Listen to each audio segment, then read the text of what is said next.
আসসালামু আলাইকুম। আজ আমি আপনাদের সাথে শেয়ার করব আমার আজকের ডেলিভারি দেওয়া 2টি ভ্যানিলা কেকের ডেকোরেশন। এই দুটো কেক ছিল 2 পাউন্ডের।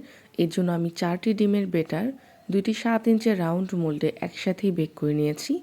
এই রাউন্ড শেপের কেকগুলোকে আমরা লাভ শেপ করে কেটে নেব। তো প্রথমেই কেকের 2টা করে লেয়ার কেটে নেব আমরা। কেউ যদি চান 3টা স্লাইস করবেন তাহলে 3টা লেয়ার করেও কিন্তু কেটে নিতে পারবেন।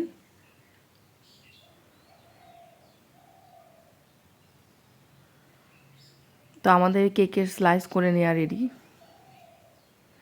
একইভাবে এই কেকটাকেও কেটে নিচ্ছি। এখানে কেকটি বেক করেছিলাম আমি 7 ইঞ্চের রাউন্ড মোল্ডে। যেহেতু আমরা কেক দুটোকে ডেকোরেশনের পরে ট্রান্সফার করব একটা বড় বোর্ডে, এর জন্য এখন যে কোনো সাইজের বোর্ডের উপর ক্রাম কোটিং ফিনিশিং করলে আর কোনো সমস্যা নেই। এরপরও আমি একটা 10 ইঞ্চের বোর্ড নিয়েছি। আপনারা নিশ্চয়ই খেয়াল করেছেন বোর্ডের উপরে কোনো ক্রিম দেইনি, কেননা এই কেকটাকে বোর্ড থেকে সরিয়ে আমরা অন্য বোর্ডে ট্রান্সফার করব।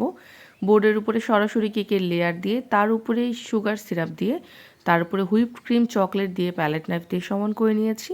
সাইডের ক্রিমটা একটু সমান করে নিয়ে মাঝখানে আবারও আমি সুগার সিরাপ দিয়ে দিচ্ছি। এখন আমরা অল্প একটু ক্রিম দিয়ে ক্রাম কোটিং করে ফেলব। আপনারা যারা নতুন এসেছেন আমাদের এই চ্যানেলে, অবশ্যই আমাদের চ্যানেলের পুরনো ভিডিওগুলো একটু ঘুরে ঘুরে দেখবেন। যে কোনো রেসিপি যদি ভালো লাগে বাসায় অবশ্যই ট্রাই করবেন। আর আমাদের সাথে শেয়ার করবেন আমাদের Facebook group Parveen's cook and ক্রাফটে, মানে এই চ্যানেলের নাম দিয়েই আমাদের ফেসবুক গ্রুপ। আর কেউ যদি অনলাইন ক্লাস করতে চান তাহলে যোগাযোগ করবেন আমাদের ফেসবুক পেজ পারভিন কেক শপে। কেকটা ক্রাম কোটিং করার পর আমি ফ্রিজে সেট করার জন্য রেখে দিয়েছি। আর তারও আগে এই কেকটাকে ক্রাম কোটিং করেছিলাম একইভাবে। নিশ্চয়ই দেখেছেন আমাদের 2টা কেক। তো কেকটাকে এখন আমি লাভ শেপ করে কেটে নিচ্ছি। কিভাবে কেটে নিচ্ছি একটু হয়তো আপনারা খেয়াল করেছেন, এটা খুবই সহজ। মাঝ বরাবর 2টা দাগ দিতে হবে, কেটে নেওয়া যাবে না। জাস্ট এমনিতে একটা দাগ দিতে হবে, কর্নারে শেপ করে 2টা কেটে নিতে হবে। মানে লাভের যে পেছন পাশটা চিকন পাশটা সেটা কিন্তু আমাদের রেডি। এখন সামনের পাশটাকেও আমরা রেডি করে নিচ্ছি।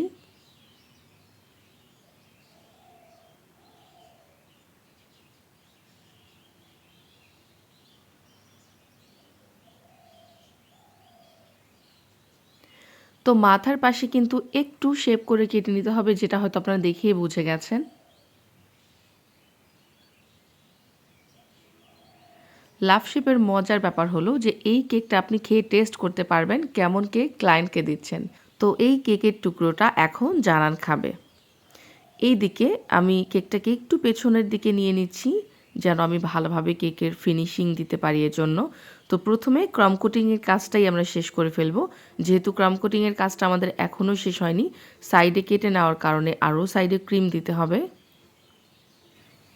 ক্রাম কোটিং করার পর আপনারা অবশ্যই কেকটাকে ফ্রিজে রেখে দিবেন সেট হবার জন্য। এরপরেই আবারও এক্সট্রা ক্রিম দেবেন। তো আমার হাতে আসলে সেরকম সময় নেই। আমি কেকের কাজ এখনই শেষ করে ফ্রিজে রেখে দেব সেট হবার জন্য। তো পুরো কেকের সাইডে আর উপরে ক্রিম দিয়েছি। প্যালেট নাইফ দিয়ে প্রথমে কেকের উপরটা এভাবে সমান করে নিয়ে কেকের সাইডটাও সমান করে নিচ্ছি। লাভ শেপের কেকগুলোকে কিভাবে খুব সহজে আপনারা ফিনিশিং দিতে পারবেন, আজকের এই ভিডিওটা দেখলে আপনারা এটাই বুঝতে পারবেন। আর কিছু কাজ আসলে মুখে বলে বলে বোঝানো যায় না, একটু দেখেও বুঝে নিতে হয়।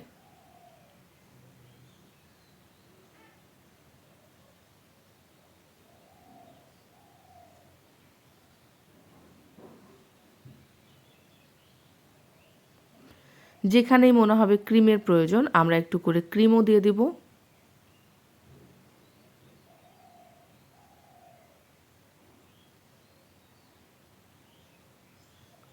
আমার যেহেতু 2টা লাভ শেপের কেক একসাথে সেট করতে হবে, একটা সাদা রঙের আর একটা পার্পেল কালারের। এই সাদা রঙের ক্রিমটার সাথেই আমি ট্রান্সের পার্পেল কালারটা একটু বিট করে মিশিয়ে নিয়ে পার্পেল কালারের একটা কেক ঠিক এইভাবে ফিনিশিং দিয়ে নিয়েছি। যেহেতু একই কাজ এজন্য বারবার দেখাইনি, জাস্ট একটা কেক দেখালাম। এখন কিভাবে বোর্ড থেকে তুলে কেকটা বড় বোর্ডের উপর বসিয়েছি সেটা আপনারা এখন দেখলেই বুঝতে পারবেন। আমি এভাবে বোর্ড থেকে কেকটাকে একটু আলাদা করে নিয়ে 2টা প্যালেট নাইফের সাহায্যে এভাবে তুলে নিয়েছি। তো আমার কাছে মনে হলো এপাশের বোর্ড অনেক বেশি ফাঁকা, এপাশে একটু কম, এজন্য কেকটাকে সরিয়ে একটু ওপাশে নিয়ে গেছি। এবার পার্পেল কালারের কেকটাকেও সরিয়ে তার পাশে নিয়ে যাব। আর এই কাজটা অবশ্যই সাবধানে করতে হবে, যেহেতু ক্রিম দিয়ে আমাদের ফিনিশিং দেওয়া হয়ে গেছে, এখন আর আমি কোনো ঝামেলা চাই না। তো এই যে আমাদের কেক কিন্তু সুন্দরভাবে সেট করে নিয়েছি। বোর্ডটাকে খুব ভালোভাবে মুছে নিয়েছি। বোর্ডটা ছিল আমাদের 12x16 ইঞ্চ।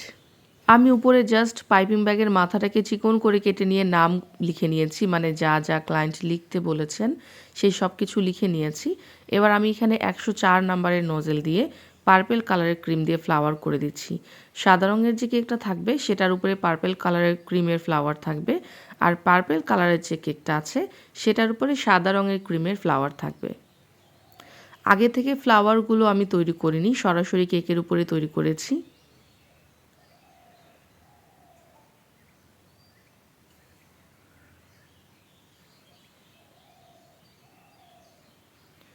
জানি না কেন জানি সাদার উপরে এই পার্পেল কালারটা দেখতে এত সুন্দর লাগছিল। হয়তো সেটা মোবাইলে পুরো কালারটা আমি তুলতে পারিনি, কেননা সরাসরি এই কালারটা দেখতে আরও বেশি ভালো লাগছিল।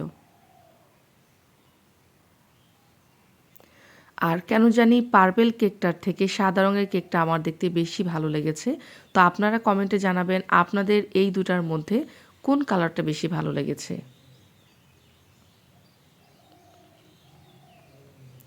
তো এখন আমি কি করেছি, প্রতিটা ফ্লাওয়ারের মাঝখানে আমি ক্রিম দিয়েছি। সাদা রঙের ফুলের মাঝখানে পার্পেল কালার, পার্পেল কালারের ফুলের মাঝখানে সাদা রঙের ক্রিম দিয়েছি, আর উপরে সুগার বল দিয়ে দিচ্ছি।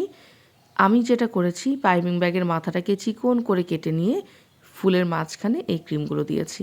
কেমন লেগেছে অবশ্যই কমেন্টে জানাবেন। আজ এই পর্যন্তই। আল্লাহ হাফেজ।